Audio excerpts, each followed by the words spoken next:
Here's the build for my Sukuna Baruuk. You can replace stuff as you see fit. I use 3 forged topaz archon shards because the only thing I felt was lacking a little bit in damage was my secondary, which simulates Kamutoke because it produces electric explosions. The other 2 shards are just a little extra damage. I also put roar because Baruuk's second ability didn't fit Sukuna style, but I couldn't find a helmet that goes with the theme and is useful at the same time, so I just boosted even more damage, which is excessive to be honest. You won't need much on the defensive side. His third ability gives damage reduction per dagger, and daggers increase in number with strength. You don't need much range nor duration, and his augments are really good. Using catalyzing shields and recasting your 3 each time your shield is broken will be enough to keep you alive. Arcane Energize for the energy sustain and Arcane Hot Shot for more damage, which will be triggered by your companion. On the Sinta, I'm going for a crit blast build. On the I'm using a lot of multi-shot to increase the size of the projectile, to simulate more accurately Sukuna's Fuga. You can use split flights on the Sinta, which is great. Also longbow sharp show is multiplicative with base damage. Sancti Castanas are the best to simulate Kamutoke because they make electric explosions. Since they have very little chance to proc status effects other than electric, I don't mind making it radiation, which will still trigger electric status. Since electric is forced, I invested on crit and raw damage. With hot shot this does red crits. The Ripkas are perhaps the most important part of this build. With their specific amalgam mod they ensure that the kills we make with the exalted palms bisect enemies, which gives the Sukuna dismantle style to this build. With this build you can even use the Ripkas to kill stuff. The damage is still pretty big, red crits, and you'll bisect enemies. On the desert palms I just put damage and more damage. The augments take care of status chance and crit damage.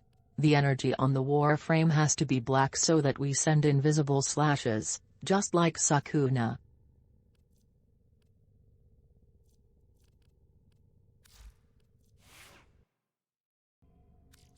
The Tauren strike mimics the world-cutting slash, and the mods on it make our amp shots do crazy damage.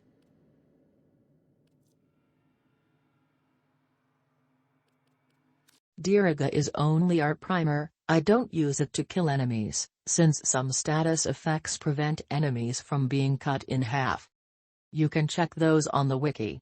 That's why I don't use Contagion Bond nor Coolant Leak, that and because I don't like to kill stuff I'm not able to see.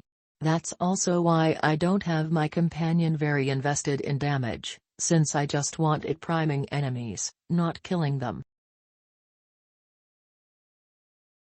For the look, as you can see at the start of the montage video, I took inspiration from Sukuna's true form and his mummy. I tried to simulate the tattoos and match the colors. It doesn't look like it in the arsenal, but the fog of war ephemera with these colors will make your hands look like they are on fire, which helps with larping the Fuga technique.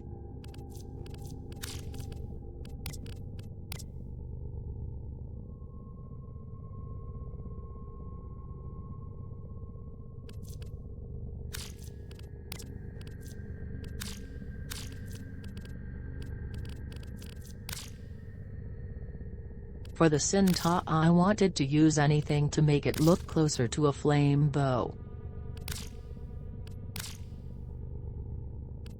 Since the Castanas are Kamutoke, I just painted them gold with blue energy. For the Ripkas I wanted the smallest thing possible, to make it look like I'm cutting with my hands or flying slashes. This gets solved when using Desert Wind. This next part contains major spoilers for the JJK manga. You're warned. Alright. So, for the Drifter I tried to make him into Meguna form, and using the clothes he used during the Shinjuku showdown.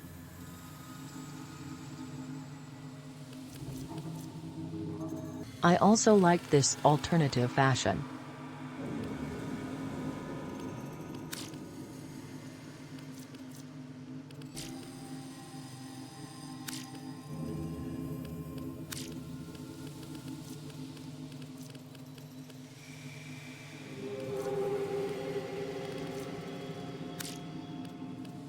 For the face I just improvised, to be honest. It was hard to imagine how Sukuna's reincarnation would change Megumi's face, and then how that would translate to 3D.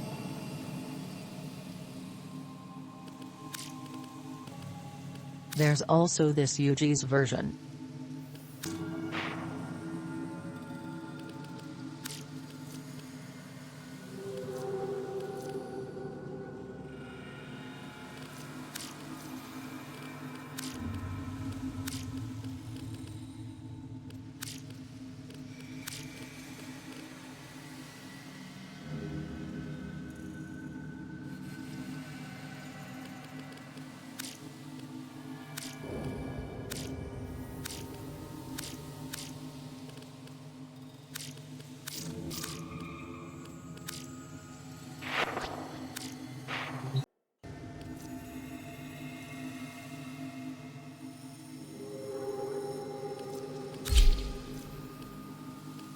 The arcanes are just more damage and a little bit of survivability.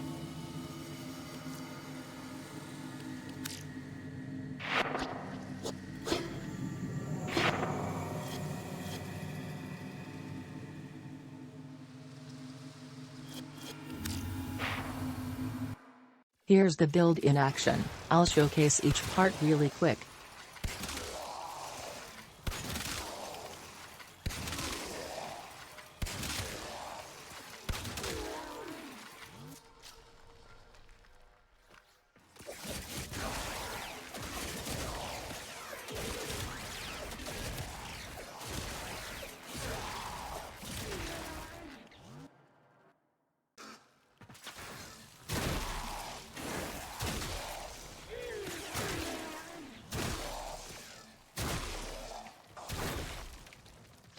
Now if you really wanna see what this build is capable of in terms of gameplay coolness, please check my other video on this build. That's pretty much it.